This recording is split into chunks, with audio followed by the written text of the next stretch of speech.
How you doing? Jamal Finkley, how you doing? Good, I'm doing good. I'm Dan. So this season's interesting. I mean, I cover so many issues in this. I mean, there's land ownership, there's politics. I think legacy is part of it. How does it feel like to represent this region and this story that touches on so many things that's not anywhere else on TV and never been done?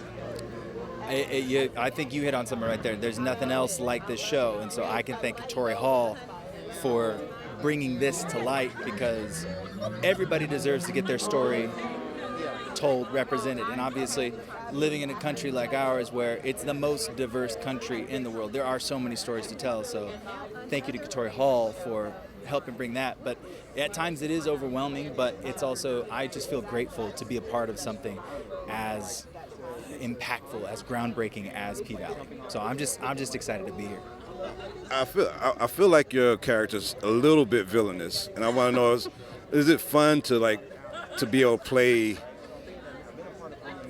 villainous to a certain extent? Not saying that it's No, you're not the first person to use the word villain to describe Corbin, and we are all fighting for something in our lives, right? And we use different tactics to be able to fight for those things, and some of those things are defined as villainous, or but I think that's what's fun for me, is the fighting for. Tori's created such a great, just a great foundation for discovery and for going for something not only as an actor myself, but taking on a character like Corbin, because he is very multi-layered. And this season we get to see some of these things kind of expand. We get to see more about his backstory and how he fights for what he's fighting for. So I think regardless of what character Tori Hall creates, I think it's fun. I think anything she'd come up with would be amazing.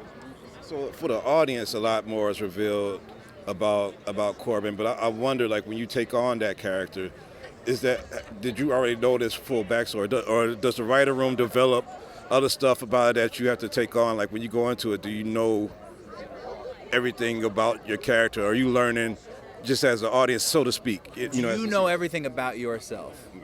Yeah, exactly. There are things that we discover daily. And again, I'll give it up to Tori. She's created these full characters, and sometimes I do have a question about where Corbin was, where he is, where he will be, and she does a great job of kind of giving you little bits of information to be able to grow. But I think in this story, seeing people discover things in the moment or throughout an arc of a season that's the most incredible thing. And so I don't know everything about Corbin. I'm still learning about him, just like I'm still learning about myself. But I can tell you I'm grateful to be on that journey in P-Valley and outside of P-Valley. For sure. Well, thank you for the time, Dan. Appreciate it. Great to meet you. Thank you so much. Take care.